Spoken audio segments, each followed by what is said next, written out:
What's going on, everybody? Welcome to the show. Tonight in reviews, we are talking what hopes to be the next big thing in the world of horror, the surprisingly first horror trivia game show ever, Better Luck Than Chuck. Horror fans are a surprisingly competitive bunch when it comes to trivia, and somehow there has never been a show like this for that spooky, scary world. That's so crazy because the amount of game shows, the variety of game shows we had, especially back in the late 80s and the 90s, you would figure there'd be something horror trivia related, but it just has never ever happened. We've had horror themed game shows before: Killer Camp, Scream Queen, Secrets of the Crypt Keeper's Haunted House, but none of those shows had any sort of emphasis on competitive horror based trivia.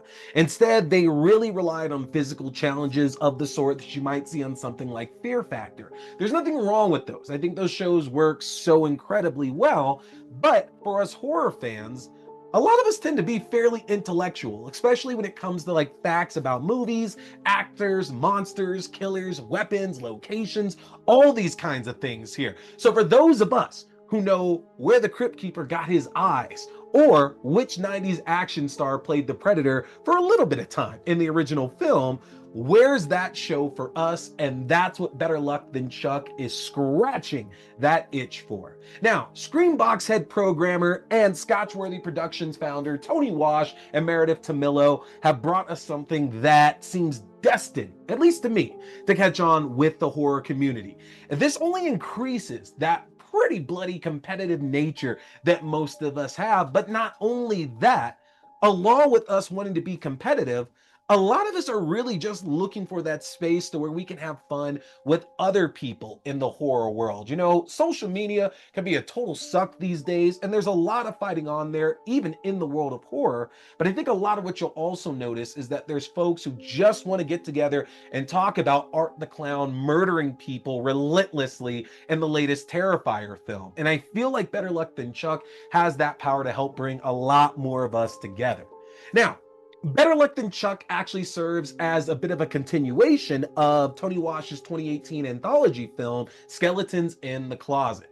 Now, Skeletons in the Closet focused on the undead pair of the Widow and Charlie, better known as Chuck, who were the host of a late night monster movie TV show that takes us into all the segments for the movie itself. But without question, the Widow and Chuck are the draw for why you're watching.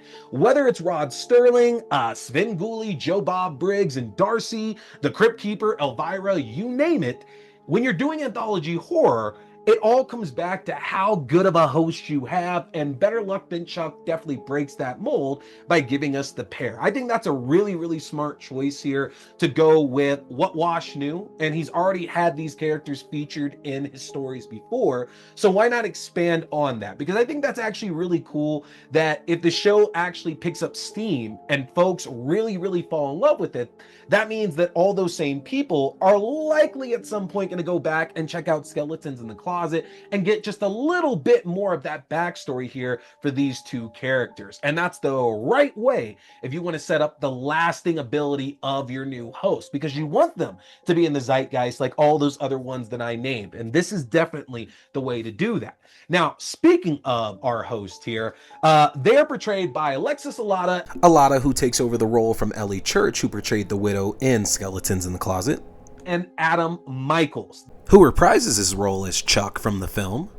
The show begins by giving us a bit of lore explaining Chuck's death at the hand of his wife, and that in an effort to entertain themselves, the two of them are going to host their own game show from their very own basement. Now, for a game show, this amount of world building was really unexpected, but it does serve to offer horror fans a little bit more than taking just an episode of Pop Culture Jeopardy and giving it like a bloody filter on top of that. We want something just a little bit more substantial here, and the opening segment for Better Luck Than Chuck actually gives us a lot more of that backstory, both setting up the show, setting up the relationship, and likely future conversations and and I would imagine more opening segments in future episodes. Alana and Michaels have fantastic chemistry together.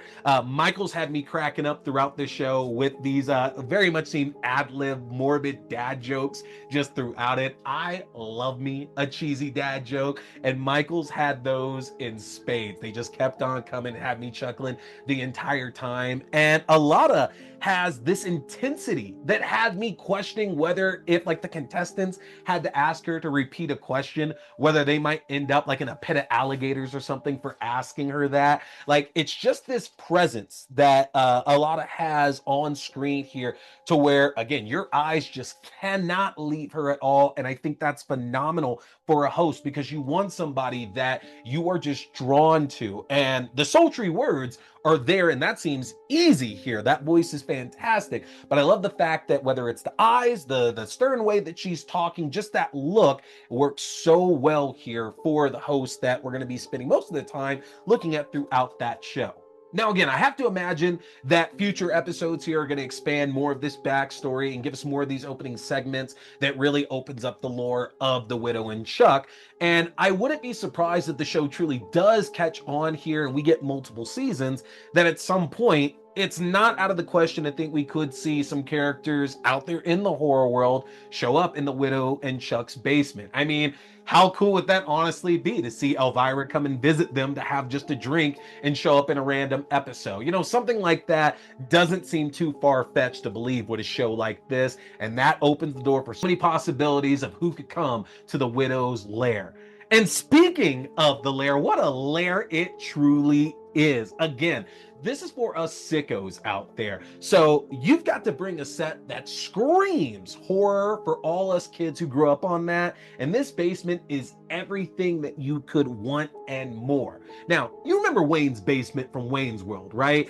It's your typical 90s basement, but it's got this certain flair to it. It's homey, it's grungy. It's a nice place to shoot a TV show. Same thing here with Better Luck Than Chuck. Meredith Tomillo's set screams the 80s, where a lot of our parents, and some of you watching as well, were probably down there to put on your favorite VHS of Halloween or Night of the Demons. Shag carpet, old school games behind the bar, some of the best horror classic posters adorning the wall. Man, let's just go hook up the Nintendo and play some Contra, because the old school vibes here just work with a world that has lived and breathed in VHS. I don't think there could be a better setting here for this show. I think it would be too on the nose to go for something creepy like we're in a graveyard or in a tomb or we're in hell for that matter. It's so cool to have this set in a basement, and it really does make it feel accessible, if that makes any more sense. Like, it's not the bright lights and like rich background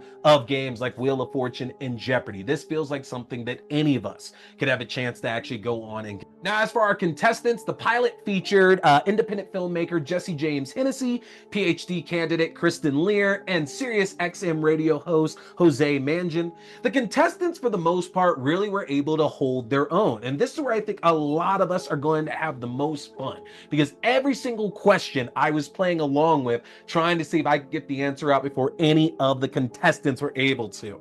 The contestants are given a number of categories to choose from. Most of these were just typical questions, but they did have some short video clips sprinkled in to answer a question too. And there were even guest appearances from filmmakers like Mike Flanagan and BJ McDonnell, which adds that perfect cameo touch to the show, which I do actually think is another important factor to put into a horror property, because in a lot of big mainstream horror franchises, we look for those kind of really cool cameos to show up. And so something like putting in a famous director or writer, an actor, whatever, I think really, again, adds more and more to those just personal, small horror touches that all of us love so much. Now, that being said, there were a couple questions that I was very dubious on the right answer being said is the actual right answer here just overall. But I have to also look at it that Jeopardy also doesn't bat for 100 every single season, and every now and then there's going to be a question to where they say it's this, but it's actually something else instead. And so I'm curious in the future episodes to see if we get a lot more of those popping up, only because I myself am not so much a stickler. Like I could easily say, well, that's not it, it's actually this. But horror fans, while we love knowing our facts, we love being right even more than that there. And so I do feel there could be a tiny bit of backlash coming from wrong answers given for those out there who truly are the sticklers. Now, the contestant with the top score advances to the final round where they get to search the Widow's Workshop, which is basically this closet full of fantastic horror items from our favorite TV shows and movies. The Widow gives out a number of clues to the contestants, and they have to find these items based off that clue.